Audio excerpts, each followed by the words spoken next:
अस्सलाम वालेकुम dear students, कैसे हैं आप सब। उम्मीद करता हूं कि आप सब खैरियत से होंगे। तो प्यारे बच्चों, आज 21 तारीख है, 21 नहीं 22 तारीख है। आज 22 तारीख है और 25 तारीख से ना हमारे पेपर्स स्टार्ट हो रहे हैं और इस पेपर में कोई छुट्टी भी नहीं होगी। इससे पहले ऑप्टिमाइजेशन थ्योरी का, इससे पहले फिर मैथमेटिकल स्टैटिस्टिक्स का। तो कम वक्त में मैक्सिमम चीज़ें कवर करने की कोशिश करेंगे। डिटेल के साथ एक एक चीज़ को एक्सप्लेन कर सकता हूँ। पहले इस पर डिटेल लेक्चर थोड़े से बने भी हुए हैं, लेकिन कम वक्त में मैक्सिमम चीज़ें कवर करने की कोशिश करेंगे। तो चलिए आइए हम स्टार्ट करते हैं। ठीक है, मेन कंसेप्ट की बात होगी, फार्मूलाज होंगे, डायरेक्ट एग्जांपल्स वगैरह करेंगे। ठीक है, क्योंकि हमारे पास टाइम कम है तो टाइम को मैनेज करना है। ठीक है, टाइम बहुत है लेकिन वो मैनेज करना आना चाहिए। ठीक है, तो चलिए आइए स्टार्ट करते हैं।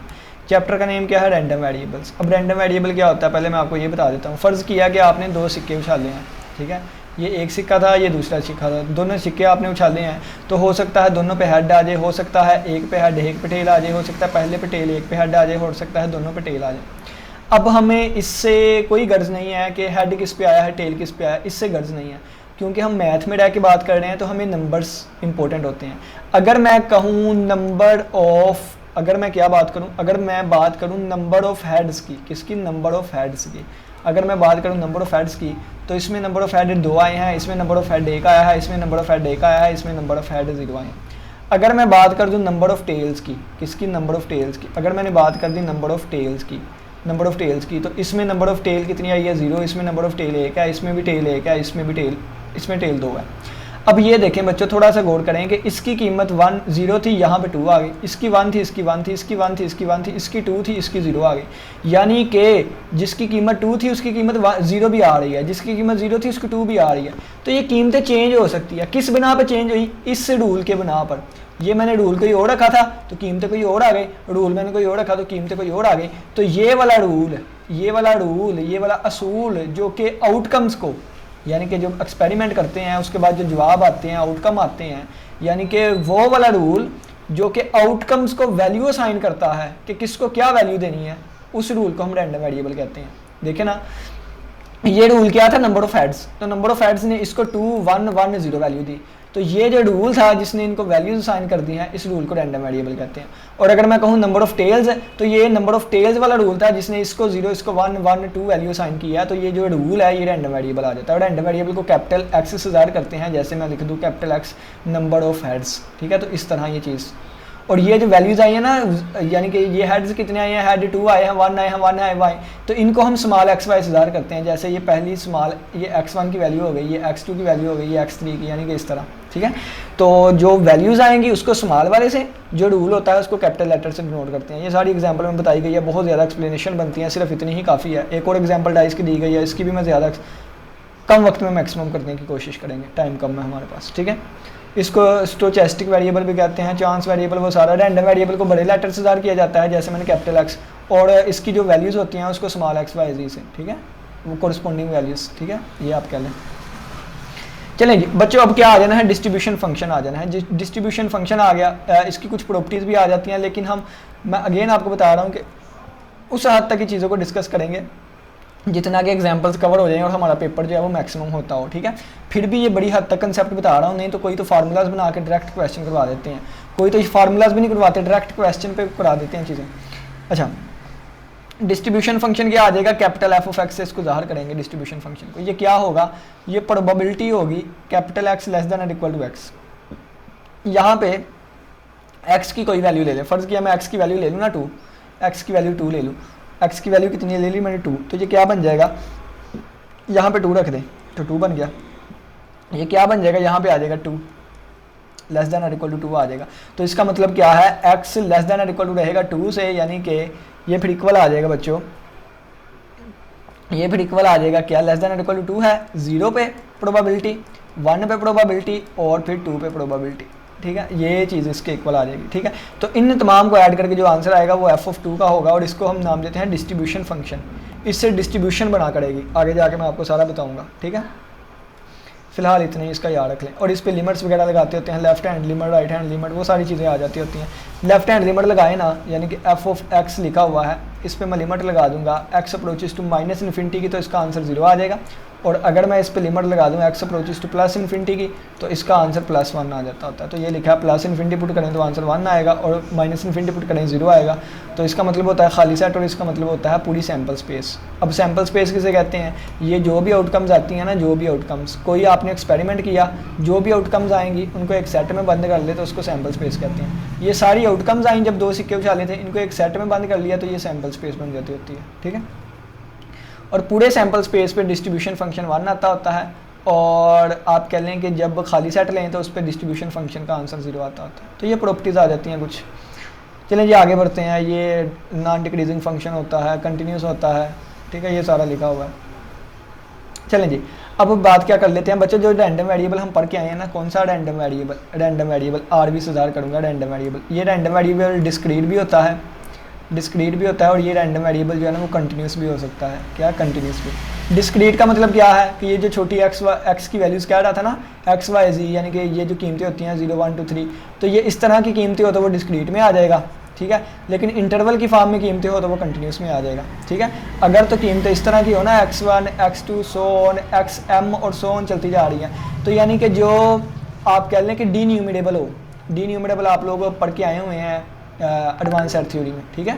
तो डी न्यूमरेबल जो हो, या आप कह लें x1 x2 सो ऑन, इस तरह की चीज़ें हो तो वो डिस्क्रीट में आ जाती हैं, और कंटिन्यूस में इंटरवल आ जाता है, जैसे x1 से आप कह लें x5 तक। तो इनके दरमियान कौन सी वैल्यू आएंगी? इंटरवल की वाली, ठीक है।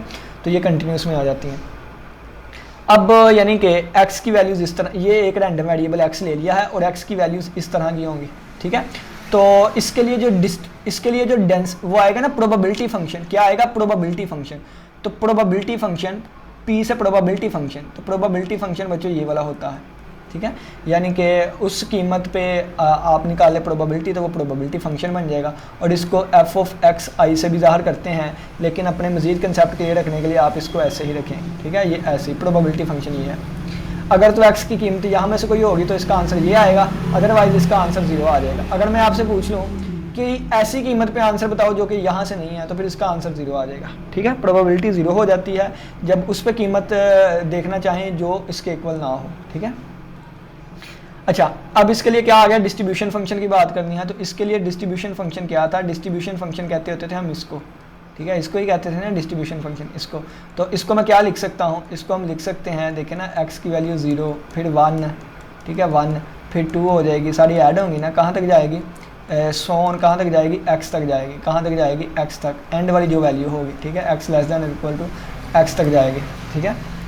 यानी कि ये भी अभी ऐसे ही रहेगा, क्योंकि 0 से जो छोटा है वो यहाँ भी तो आ रहा है ना। या आप ये कह लें कि यानी कि ये सोन आप इस तरह चला लें कि ये चलती जाएगी फ़िलहाल, ठीक है, यानी कि इस तरह ही कर लें, और कहाँ तक जाएगी? x तक जाएगी। तो इसको समीशन की फॉर्म में फिर ऐसे लिख देंगे, समीशन, यहाँ पे xi लगा लेना, तो फिर ये समीशन की फॉर्म में आ जाएगा क्या? Probability of x is equal to xi, और यहाँ पे i वेरी कर जाएगा, 1 से सोन चलता जा रहा है, ठीक हो गया ये वाली चीज़। यहाँ पे कुछ आएगा तो क्योंकि यहाँ पे बाउंड लगी हुई है, तो यहाँ पे आप रख लें n वैल्यूज़ के लिए कर लेना, x1 से लेके xn वैल्यूज़ तक, तो फिर यहाँ पे xn कर लें और यहाँ पे भी n रख लें, ठीक है, ये वाली चीज़ आ जाएगी। चलिए जी, अब यानी कि ये डिस्ट्रीब्यूशन फंक्शन आ गया दोबारा। ये इसके ग्राफ के रिलेटेड थोड़ा सा बात, ये मैंने सारी चीज़ें एक्सप्लेन की हुई थी पहले, लेकिन अब paper of point of view के हिसाब से चल रहे हैं तो इतना अहम नहीं है ये। अच्छा, अब आपने क्या करना है, देखें, ये x और ये उसका प्रोबेबिलिटी, ठीक है, प्रोबेबिलिटी फंक्शन ऐसे लिख लें या ऐसे लिख लें, एक ही बात है। अगर इनको ऑर्डर्ड पेयर की फॉर्म में लिख दें तो ये डिस्ट्रीब्यूशन बन जाती है, ठीक है, इसको क्या कहते हैं? Probability distribution. अगर हम ऑर्डर्ड पेयर की फॉर्म में लिख लें, ये ऑर्डर्ड पेयर आप ऐसे भी लिख सकते हैं, यानी कि इसको टेबल की फॉर्म में भी लिख सकते हैं, देखें वो सेम ही चीज़ बन जाएगी ना, यानी कि x की कीमतें और यहाँ पे इसकी कीमतें। ऑर्डर्ड पेयर भी तो अलग अलग करता है ना चीज़ों को, ये वाली चीज़ और ये वाली चीज़, ठीक है। तो ये हमारे पास क्या बन जाएगी? वैल्यूज़ और उस पर प्रोबेबिलिटी, वैल्यूज़ और उस पर प्रोबेबिलिटीज़, ठीक है, ये भी लिख सकते हैं, p वाला भी लिख सकते हैं। तो ये x1 पे f(x1), x2 पे f(x2) और xn पे f(xn) आ जाएगा। तो ये हमारे पास प्रोबेबिलिटी डिस्ट्रीब्यूशन कहलाती है, ठीक है। ये चलें जी, अब आ जाएं हम अपने एग्जाम। अब ये आपने याद रखना है, प्रोबेबिलिटी डिस्ट्रीब्यूशन जो है ना, यानी कि ये जो ऑर्डर्ड पेयर वाली चीज़ आपको बताई है, ये हमेशा 2 प्रॉपर्टीज़ को सेटिस्फाई करेगी। पहली ये है कि जो भी प्रोबेबिलिटी का आंसर आएगा ना, प्रोबेबिलिटी का जो भी आंसर आया करेगा बच्चों, कोई भी आंसर आए, वो हमेशा नॉन नेगेटिव होगा, ग्रेटर दैन और इक्वल टू 0 होगा, और लेस दैन और इक्वल टू 1 भी होगा। ये भी आपने याद रखनी है, 0 से 1 के दरमियान आंसर होता है इसका। और दूसरी क्या है, अगर इस पे तमाम पे मैं फाइंड करूंगा ना तो ये आंसर 1 के इक्वल आ जाएगा। यानी कि अगर मैं टोटली ले लूँ ना ये चीज़ तो इसका आंसर कितना 1 के इक्वल आएगा। ठीक है, ये वाली आपने याद रखनी है। इसका मतलब क्या है बच्चों, इसका मतलब अगर देखना चाहें ना इसका मतलब तो ये 1 के इक्वल, इसका मतलब क्या है, इसका मतलब ये है जब इसको ओपन करूँगा ना तो x की वैल्यू 1 रखूँगा। देखिए i की वैल्यू 1 होगी तो ये बन जाएगा x1, फिर i की वैल्यू 2 होगी तो x2 और सो ऑन, ये चीज़ चलती जाएगी। और देखें तो ये सारी एंड तक जा रही है। तो आप लोग को पहले बताया हुआ था जब सारी प्रोबेबिलिटीज़ ऐड होगी तो वो पूरे सैम्पल स्पेस की प्रोबेबिलिटी बन जाएगी, और पूरे सैम्पल स्पेस की प्रोबेबिलिटी 1 होती है। ये ऊपर भी ये चीज़ आप लोग को हाईलाइट कर दी हुई थी, कितने गई ये है। ठीक है, ये नहीं करनी तो मैं एक और चीज़ बता देता हूँ आपको, ये है पूरे सैम्पल स्पेस की प्रोबेबिलिटी 1 के इक्वल होती है। ठीक है, ये वाली चीज़ आ जाएगी। चलिए जी आगे बढ़ते हैं, इस हिसाब से इतना ही इंपॉर्टेंट था। आगे एग्जांपल आ जाएगी। एग्जांपल क्या आई है, उन्होंने कहा है फाइंड द प्रोबेबिलिटी डिस्ट्रीब्यूशन, यानी कि वो टेबल हमने फाइंड करना है, एंड डिस्ट्रीब्यूशन फंक्शन यानी कि एफ ऑफ एक्स फाइंड करना है for the number of heads, number of head के लिए। अब ये रैंडम वेरिएबल हमारे पास आ गया नंबर ऑफ हेड, इसको कैपिटल एक्स का नाम दे दें, नंबर ऑफ हेड्स आ गया। When 3 balance coins are tossed, जब 3 बैलेंस कॉइन्स को टास्क किया जाएगा। Construct the probability histogram and a graph of the distribution, ये ग्राफ भी हमने बनाने हैं। पहली बात क्या है, प्रोबेबिलिटी डिस्ट्रीब्यूशन टेबल फाइंड करेंगे, डिस्ट्रीब्यूशन फंक्शन यानी कि capital F of X find करेंगे, नंबर ऑफ हेड्स ये हमारे पास रैंडम वेरिएबल एक्स आ जाएगा, 3 बैलेंस कॉइन दिए गए हैं जिनको हमने टास्क करना है, और ये हिस्टोग्राम वगैरह भी, ये ग्राफ वगैरह भी बनाने हैं। तो सबसे पहले देखिए 3 बैलेंस कॉइन्स को टास्क किया गया तो क्या क्या चीज़ आ सकती है, तो 3 है तो हो सकता है हेड हेड हेड हेड, यानी कि इस तरह आप बना सकते हैं इसको, टेल टेल टेल टेल, फिर इसको लिख दें हेड हेड टेल टेल, और इसको head tail head head tail tail, और इस पे आ जाएगा हेड टेल और हेड टेल और आ जाएगा हेड टेल। ठीक है, तो ये 8 बनेगी, 1 2 3 4 5 6 7 8 बन गए, सही है।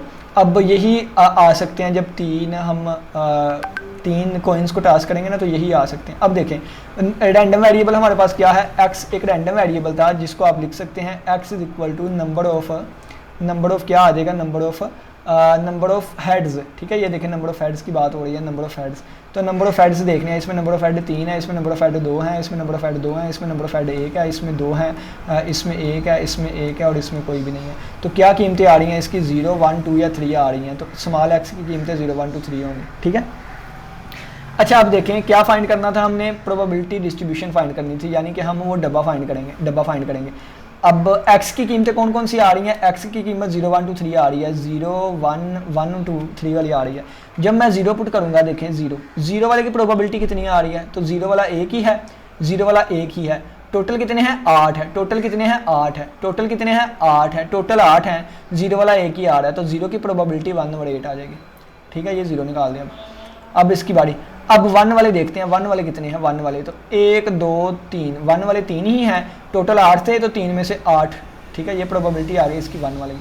अब 2 वाले देखते हैं, 2 वाले, ठीक है 2 वाले, तो 2 वाले 1 2 3, 2 वाले भी 3 हैं, तो ये 2 वाले जो है इनकी प्रोबेबिलिटी भी 3/8 आएंगी, क्योंकि 8 टोटल चीज़ें थी तो उनमें 3 टाइम्स आ रही है। और 3 की अगर प्रोबेबिलिटी देखें तो टोटल 8 चीज़ें थी, 3 एक ही दफ़ा आ रहा है, तो टोटल 8 चीज़ें 3 एक ही दफ़ा आएगा, ये वाली चीज़ आ गई। या आप इस प्रोबेबिलिटी को ऐसे भी देख सकते हैं कि 0 की प्रोबेबिलिटी, 1 की प्रोबेबिलिटी, 2 की प्रोबेबिलिटी, 3 की प्रोबेबिलिटी। तो 0 की प्रोबेबिलिटी का मतलब क्या है कि जब हेड आ ही नहीं था रहा तो वो ये बनता है। 1 की प्रोबेबिलिटी का मतलब है जब एक दफ़ा हेड आ रहा था, और इसकी प्रोबेबिलिटी का मतलब है जब 2 दफ़ा हेड आ रहा था, और इसकी प्रोबेबिलिटी का मतलब है जब 3 दफ़ा हेड आ रहा था। तो प्रोबेबिलिटी को कैसे फाइंड करते हैं बच्चों, अगर फ़र्ज़ किया मैंने प्रोबेबिलिटी फाइंड करनी हो ना, अजान हो रही है, यहाँ मैं लिख देता हूँ, आप देख लीजिएगा।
देखिए इसका मतलब क्या होता है प्रोबेबिलिटी का कि जितने इस सेट में एलिमेंट आ रहे हैं और डिवाइडेड बाय जितनी सैंपल स्पेस में थे, यानी कि सैंपल स्पेस में ये सारा सैंपल स्पेस का सेट है, इसको सेट में बंद कर देंगे सैंपल स्पेस बन जाएगा। तो सेट में एलिमेंट 3 थे और डिवाइडेड बाय सैंपल स्पेस में कितने एलिमेंट है 8 है, तो 3/8 इसकी प्रोबेबिलिटी इस तरह फाइंड करते होते हैं। ठीक है, टेबल में मैंने आपको डायरेक्टली बता दी थी। अब यही प्रोबेबिलिटी निकालनी हो तो कहते हैं इसके लिए एक ये भी फंक्शन है, कैसे बना है ये सारा मैंने अपनी दूसरी वीडियो में एक्सप्लेन किया हुआ था, लेकिन यहाँ पे इतना इंपॉर्टेंट नहीं है क्योंकि कम वक्त में मैक्सिमम चीज़ें हमने करनी है। ठीक है, तो पहला पार्ट हमने कर लिया, क्या हमने प्रोबेबिलिटी डिस्ट्रीब्यूशन फाइंड कर दी, यानी कि वो ऑर्डर्ड पेयर या आप ये डब्बा कह लें फाइंड कर दिया। अब हमने क्या करना है, अब ये distribution function F of x हमने फाइंड करना है। किसको? एफ ऑफ एक्स को। एफ ऑफ एक्स फाइंड करने लगे हैं। ठीक है, तो एफ ऑफ एक्स फाइंड करने लगे हैं। ठीक है, अब एफ ऑफ एक्स किसके इक्वल होता था? इस वाली चीज़ के इक्वल होता था। अब x की कीमतें क्या क्या हो सकती हैं? अब x की कीमतें क्या क्या हो सकती है? x की कीमतें 0 थी, 1 थी, 2 थी, 3 थी। जब मैं कह दूंगा कि x की कीमत आप 0 रख दें, x की कीमत 0, तो ये probability of x less than और इक्वल टू 0 आ जाएगा। तो असल में ये प्रोबेबिलिटी के कहाँ पे 0 पे ही बन जाएगी, और 0 पे प्रोबेबिलिटी कितनी आई थी? 1 आई थी। ठीक है, अब 1 नहीं, 0 की प्रोबेबिलिटी कितनी थी? 0 पे प्रोबेबिलिटी आई थी 1/8। ठीक है, तो 1/8 इसका आंसर आ गया 1/8। ठीक हो गया। अब देखें, अब अगर मैं कहूँ कि f ऑफ 1 फाइंड करें, f ऑफ 1 का मतलब क्या है? x की जगह 1 रख दी, 0 वाला तो हो गया, 1 की बारी है, तो ये आ जाएगी प्रोबेबिलिटी x लेस दैन और इक्वल टू 1। तो 1 के लिए क्या होगा? Probability x is equal to 0 plus probability x is equal to 1, यानी कि लेस दैन और इक्वल टू 1 था तो 0 वाला भी आ गया, 1 वाला भी। इसकी प्रोबेबिलिटी 1/8 थी, इसकी प्रोबेबिलिटी 3/8 थी, तो 3 1 4 4/8 बन जाएगी, तो 2 यानी कि ये 1/2 बन जाएगी, ये आपके लिए 4/8 बन गई। ठीक है, अभी 1 मिनट सब्र करें थोड़ा सा, मैं आपको सारी चीज़ें ना बताता हूँ। ठीक है, अभी आप कहेंगे कि ये क्या इनइक्वालिटी वाली ये चीज़ें क्या लिखी हैं, तो ये सारी चीज़ें मैं आपको ना एक्सप्लेन करूँगा। ठीक है, अब अगर आप रखेंगे ना f ऑफ 2, तो ये प्रोबेबिलिटी x लेस दैन और इक्वल टू 2 आ जाएगा, तो ये कितना बन जाएगा? Probability at x is equal to 0 पे plus probability at x is equal to 1 पे plus probability at x is equal to 2 पे, और प्रोबेबिलिटी बस 2 तक ही जाएगी। ठीक है, और इस पे आ जाएगी 1/8, और इस पे आ जाएगी 3/8, और इस पे भी आ गई 3/8, ये बन जाएगी 7। ठीक है, अब अगर यानी कि ये फंक्शन देखना हो, यानी कि f ऑफ 3 के लिए, तो ये क्या आ जाएगा? ये प्रोबेबिलिटी x लेस दैन और इक्वल टू 3 आ जाएगा, तो ये बन जाएगा कौन सा? 0 वाला, 1 वाला, 2 वाला, और प्लस बन जाएगा 3 वाला। 0 वाले पे आंसर क्या था? 0 वाले पे आंसर 1/8 था, इस पे 3/8 था, और प्रोबेबिलिटी इस पे भी 3/8 था, और इस पे क्या था? 1/8, तो ये सारा 8/8, और ये कट के कितना आ जाएगा? 1 आ जाएगा। ठीक है, तो आपने फ़िलहाल यही बात रख लेनी है कि इसका आंसर क्या आ रहा है। इसका आंसर सबसे पहले देखें, अब देखें f ऑफ 0 कितना आया हमारे पास? 1/8 आया, ऊपर जाकर देख लें। f ऑफ 1 हम फाइंड करके आए, कितना आया? 4/8 आया था। f ऑफ 2 कितना आया था? 7/8 आया था। और f ऑफ 3 कितना आया हमारे पास? f ऑफ 3 आया हमारे पास यानी कि वो 8/8 यानी कि 1 आ गया। ये वाली चीज़ें हैं। ठीक है, अब अगर मैं कहूँ कि x की वैल्यू अगर मैं 0 से छोटी ले लेता, फ़र्ज़ किया मैं कहूँ कि f ऑफ -3 आप फाइंड करें, तो f ऑफ -3 क्या होगा प्रोबेबिलिटी इसकी? तो f ऑफ -3, तो ये बन जाएगी -3 वैल्यू तो x की है ही नहीं। ठीक है, ये आ जाएगी प्रोबेबिलिटी x लेस दैन और इक्वल टू -3। ठीक है, प्रोबेबिलिटी -3 से लेस, तो ये कितना आ जाएगी? असल में ये क्या बनेगी? ये चीज़ बन जाएगी -3 से छोटी, यानी कि छोटी या बराबर, तो ये एक दफ़ा -3 वाली आएगी, फिर -4 वाली, क्योंकि -4 इससे छोटा होता है, फिर -5 वाली, क्योंकि ये भी इससे छोटा होता है, और प्लस सोन ये चीज़ चलती जाएगी। ठीक है, ये प्लस सोन ये चीज़ चलती जाएगी। छोटा करना है ना, तो -3 -4 -5 यही आएगी। और मैंने आपको बताया था कि जो कीमत ना शामिल हो उस पर आंसर प्रोबेबिलिटी का 0 आता है। ठीक है, प्रोबेबिलिटी का आंसर उस पर 0 आता है। ये मैं आपको दिखा भी देता हूँ कहाँ पे लिखा था। ये लिखा था कि अगर x उन वैल्यूज़ में से नहीं है जो हमारी कीमतें हैं, तो फिर आंसर उस पर प्रोबेबिलिटी का क्या आएगा? 0 आएगा। इसका लिख लें या इसका आंसर सेम। ठीक है, तो आंसर क्या आएगा? 0 आएगा। तो बच्चों जब मैं कोई भी नेगेटिव वैल्यू लूँगा, कोई भी नेगेटिव वैल्यू, ये वापस आगे बताता हूँ, कोई भी नेगेटिव वैल्यू जैसे -3 लिया आप, -4 -5 -7 जो मर्जी ले लें, फिर उससे तमाम छोटी वैल्यू के लिए सभी पे आंसर 0 आएगा, 0 0 0 सभी पे आंसर 0 आ जाएगा। यहाँ पे -2 ले लें, -1 ले लें, -7 ले लें, -9 ले लें, ठीक है, तो सभी पे प्रोबेबिलिटी फिर 0 आ जाएगी। तो इसके लिए 0 लिख दिया गया जब हम कीमत x लेस देन 0 लेंगे, ठीक है। तो ये इतना क्लियर हो गया। अब चलेंगे, इसको मैं रेज करने लगा हूँ, ठीक है। अब मैं आपसे क्या कहता हूँ, अब मैं आपसे कहता हूँ कि फ़र्ज़ किया है आप कीमत ले लें, अब आप कीमत ले लें कौन सी, 0 कीमत ले लें 0। तो 0 पे कितना आ रहा है, 1/8 आ रहा है, ठीक है, 0 पे 1/8। अब अगर मैं कहूँ कि आप ले लें 0.2, तो 0.2 लेंगे तो ये प्रोबेबिलिटी बन जाएगी x लेस दैन और इक्वल टू 0.2, ठीक है, क्योंकि यहाँ पे तो वो कीमत लिख देते हैं। तो अब देखें कि लेस दैन और इक्वल टू 0.2 का मतलब क्या है कि इसमें 0.2 भी आ जाएगा, ठीक है, इसमें 0.2 भी आ जाएगा और 0.2 से छोटी भी आ जाएंगी, तो ये 0.1 भी आ जाएगा। अब 0.2 से छोटा 0.1 तो है ही नहीं, 0.2 से छोटा 0.19999 होगा। आप कोई भी रैंडमली कुछ वैल्यूज़ लिख लें, हम एग्जैक्ट तो नहीं ना 0.2 के पिछले वाली लिख सकते हैं, क्योंकि किसी ने पता ही नहीं 0.2 के एग्जैक्ट वाली पिछले वाली केड़ी लाइन, ठीक है, पिछले वाला केड़ा वर्ड है, क्या हिंसा है, यानी हिंसा कह रहे हैं, कोई नंबर है नहीं पता, तो फिर असी जिन्हों को पता है वही लिख लेते हैं। फिर 0 पॉइंट की लिख लेते हैं 18888 लिख लेता हूँ, ठीक है, और फिर प्लस इससे भी छोटा क्या आ जाएगा 1.5 आ जाएगा, प्लस इससे भी छोटा क्या आ जाएगा, ये सारी जमा होंगी। और इसी तरह 1.1 भी आ जाएगा इसमें, 0.1 क्योंकि 0 वाली ले रहे हैं हम, 0.5 0.1, ठीक है, और इसी तरह 0.001 भी आ जाएगा और इसी तरह 0 वाला भी आ जाएगा। और हमने कहाँ तक लिया है, हमने और इसके नीचे इससे भी नेगेटिव वाली आ जाएंगी। अब यहाँ पे ही लिमिट हमने तोड़ दी थी, क्योंकि 0 से छोटी वाली तो ऊपर हमने डिस्कस कर ली ना, 0 से छोटी वाली ऊपर डिस्कस कर ली थी, यहाँ पे हमने बाउंड लगा दी कि 0 से 1 है और 0 शामिल है 1 शामिल नहीं है। अच्छा, आप चाहें तो यहाँ पे ये भी लिख सकते हैं कि x लेस देन 0 वाला, ठीक है, x लेस देन। अब x लेस देन वाले 0 के लिए प्रोबेबिलिटी पहले हमने 0 फाइंड कर ली हुई थी, तो इस पे आंसर आ गया 0। अब ये कीमत 0.001 हमारे इस कीमतों में है ही नहीं, यानी कि 1 2 3 0 वाले में तो है ही नहीं ये कीमत, तो इस पर भी प्रोबेबिलिटी 0 आ जाएगी। ये भी 0, ये 0.1 वाला भी नहीं है, इस पर प्रोबेबिलिटी 0, 0.5 भी इसमें नहीं है, ये इस पर भी 0, इस पर भी 0, इस पर भी 0 आ गए, ठीक है, 0.2 वाले पे भी 0 आ गए। तो सिर्फ ये इस वाले का आंसर आएगा कितना है 1/8। तो इस पूरी बाउंड के लिए 1/8 आ गया, सिर्फ 0 वाले के लिए 1 शामिल नहीं किया, क्योंकि 1 शामिल करता फिर 1 वाली भी ऐड हो जानी थी 4/8, ठीक है। अब ये 1 से 2 तक की बात हो रही है, 1 से 2, अब 1 शामिल है, तो 1 जब शामिल करूंगा तो क्या आ जाएगा, अब देखिए, अब 1 वाली आ जाएगी और 1 देखें ना, 2 से हमने छोटी लेनी है, तो 2 से छोटी 1.5 आ जाए या 1.7 आ जाए, 1.6 आ जाए, उन सब के लिए प्रोबेबिलिटी 0 हो जाएगी। 2 तो पुट ही नहीं कर सकता, 1.9 पे प्रोबेबिलिटी 0, 1.8 पे भी, 1.7 पे, 1.6 पे भी सारी प्रोबेबिलिटी 0 है, सिर्फ और सिर्फ 1 वाली ऐड होगी, ठीक है। तो 1 वाली कितनी है, 1 वाली 4.8 है, तो 4/8 आ गई। इसी तरह 2 से 3 के दरमियान और 2 शामिल है, 3 से छोटा कोई भी ले ले, 3.5 ले ले, 3.7 ले ले, 3.9 ले ले, नहीं 3 से छोटा 2.1 2.2 2.3 2 सभी पे 0 आ जाएगी, सिर्फ 2 पे आंसर आएगा कितना, 7/8। और इसी तरह ये लिखा हुआ है, क्या चीज़ है, ये लिखा हुआ है ग्रेटर देन और इक्वल टू 3 के लिए, ग्रेटर देन और इक्वल टू 3 के लिए, इसका मैं आपको करवा देता हूँ प्रोबेबिलिटी।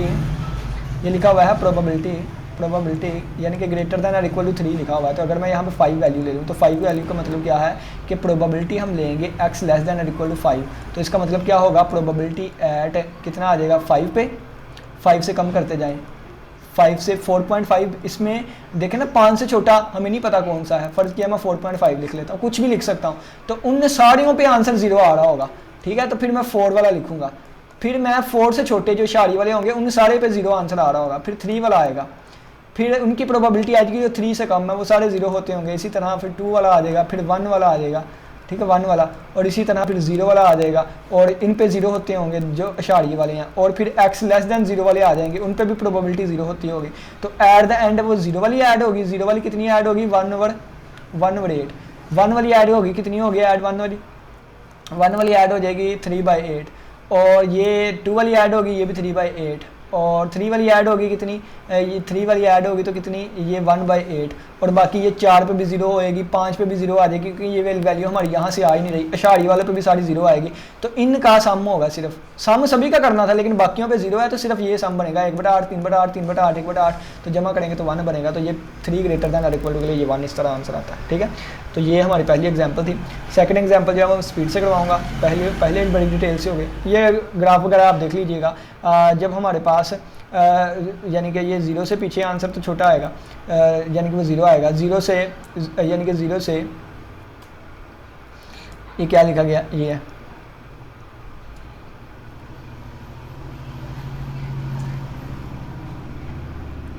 1/8 आंसर आ रहा है कहाँ पे, 0 से 1 के दरमियान। तो 0 से 1 तक का आंसर ये ना आप ग्राफ ठीक कर लीजिएगा थोड़ा सा, ठीक है। यहाँ पे 0, यहाँ पे 1 और यहाँ पे 2 आएगा, यहाँ पे 3, ठीक है, और यहाँ पे 4, इसी हिसाब से लिख लीजिएगा इसको, और बस, ठीक है। बाकी मैंने अपनी दूसरी वीडियो में डिटेल से ग्राफ को समझाया हुआ है। चलें जी एग्जाम्पल नेक्स्ट पे चलते हैं। ये क्या है, कहता है फाइंड द प्रोबेबिलिटी डिस्ट्रीब्यूशन, दोबारा वही डब्बा हमने फाइंड करना है।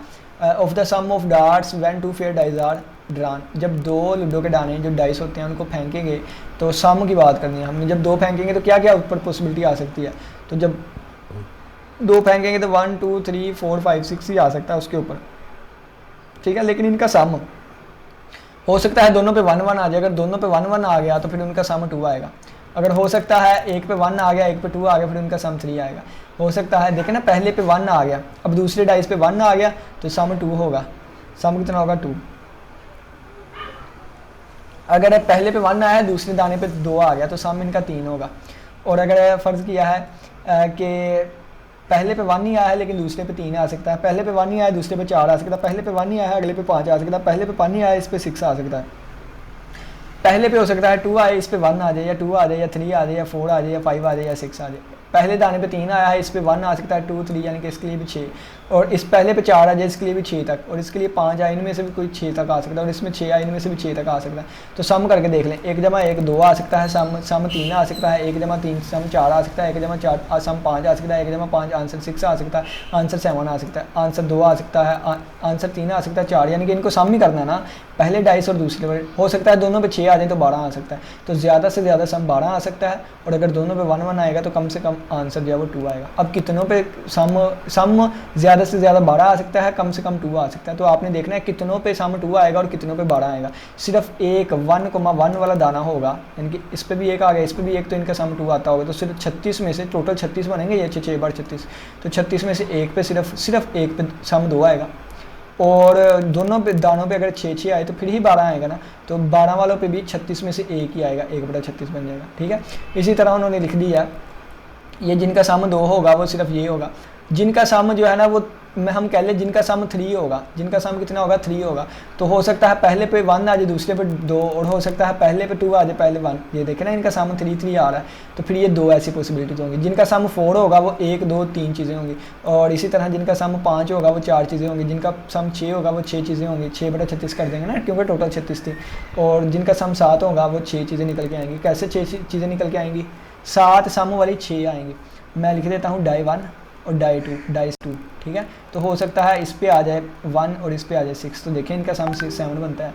हो सकता है इस पे आ जाए 2 और इस पे आ जाए 5, हो सकता है इस पे आ जाए 3 और इस पे आ जाए 4, और हो सकता है इस पे 4 आ जाए, इस पे 3 आ जाए, और हो सकता है इस पे आ जाए 5 और इस पे 2 आ जाए, हो सकता है इस पे 6। तो देखिए कितनी चीज़ें बनी, 1 2 3 4 5 6, तो 6 चीज़ें बनेंगी। तो 7 जिन पे आ रहा है वो 6 चीज़ें बनेंगी, और टोटल चीज़ें 36 थी जो कि टोटल सम निकल के आते थे। तो 6/36 इसकी, आप 5/36 इसकी, 4/36, यानी कि ये कर के आपने इस तरह टेबल बना लेना है, तो ये हमारी प्रोबेबिलिटी बन गई। अब इसके लिए ना आप ये वाला फंक्शन भी यूज़ कर सकते हैं, ठीक है। तो ये उन्होंने वैसे फंक्शन यहाँ पर लिखा हुआ है, तो फंक्शन कैसे बनाते हैं वो सारा डिटेल से मैंने दूसरे लेक्चर में बयान किया हुआ है। अब ये पहला पार्ट हो गया हमारा। दूसरा पार्ट क्या था, use the probability distribution to find the probabilities of the sum of 8 और 11। आपने प्रोबेबिलिटी किसकी फाइंड करनी है, 8 या फिर 11 की। तो आर को ना आर को प्लस के लिए यूज़ करते हैं, और एंड जो होता है ना ये मल्टीप्लिकेशन के लिए बच्चों यूज़ होता है। तो 8 की प्रोबेबिलिटी या 11, कहता है या उनका सम 8 आए या 11 आए, तो या उनका सम 8 आए या उनका सम कितना आए, 11 आए, ठीक है। तो इसकी आप 8 पे और 11 पे कीमत देख लें और उनको जमा कर दें। 8 वाले पे कितनी आ रही है, 5, और 11 वाले पे 2 आ रही है, तो 5/36 जमा 2/36, तो ये 7/36 बन जाएगा। तो ये 7/36 बन गया, ये देखिए आंसर लिखा हुआ, ठीक है। नेक्स्ट पार्ट क्या कहलाता है, कहता है कि the some is greater than 8। तो सम इज़ ग्रेटर देन 8, यानी कि इस पे हमने देखनी है। तो इसमें इक्वल नहीं लिखा तो सिर्फ ग्रेटर देन 8 आएगा। तो इसमें 9 पे आ जाएगी, 10 पे आ जाएगी, और 11 पे आ जाएगी प्रोबेबिलिटी, और 12 पे आ जाएगी प्रोबेबिलिटी, ठीक है। तो इस पे कितनी यानी कि लास्ट 4 वाली पे आपने देखनी है, तो लास्ट 4 वाली देखनी है, 9 पे, 10 पे, 11 पे, 12 पे। तो ये 4/36, 3/36, 2/36, 1/36 को जमा करेंगे, 4 3 7, 8 9 और 1 10, 10/36 बन जाएगा वो। आप सिंप्लीफाई करना चाहें तो 2 5 बार 10, 2 1 बार 2 और 2 8 बार 5/18 या 10/36, ठीक है, 10/36, ठीक है। अब नेक्स्ट क्या लिखा हुआ है, नेक्स्ट क्या हुआ है कि सम डैट इज़ ग्रेटर दैन 5 से बड़ा लेकिन लेस दैन और इक्वल टू 10 हो, यानी कि 5 से बड़ा लेकिन लेस दैन और इक्वल टू 10 हो। तो यहाँ से बता देता हूँ, 5 से बड़ा लेकिन लेस दैन और इक्वल टू 10 हो, तो 5 शामिल नहीं होगा क्योंकि इक्वल नहीं लगा, तो 6 7 8 9 और 10 के साथ इक्वल लगा है तो 10 वाला भी आएगा। इस पे आप देख लें तो 5/36 जवाब होगा। इस पे ये वाला, तो इनको जमा करें, 5 5 10 4 14 और 3 17 और 6 23, तो 23/6 आंसर आ जाएगा, ठीक है। तो ये प्रोबेबिलिटी हमने फाइंड कर ली। तो इंशाल्लाह कल के लेक्चर में हम continuous random variable and it's probability density function देखेंगे। अभी हमने डिस्क्रीट रैंडम वेरिएबल के लिए काम किया, कल इंशाल्लाह हम कंटिन्यूस, कल नहीं नेक्स्ट लेक्चर में इंशाल्लाह कंटिन्यूस रैंडम वेरिएबल और इसकी प्रोबेबिलिटी डेंसिटी फंक्शन को डिस्कस करेंगे। किसी बच्चे का कोई भी क्वेश्चन है लाजमी पूछेगा। इसी के साथ इजाज़त दे, अपना बहुत सा ख्याल रखिएगा। इंशाल्लाह फिर मुलाकात होगी एक नए लेक्चर के साथ, तब तक के लिए इजाज़त दे। अल्लाह हाफिज़, अल्लाह के हवाले।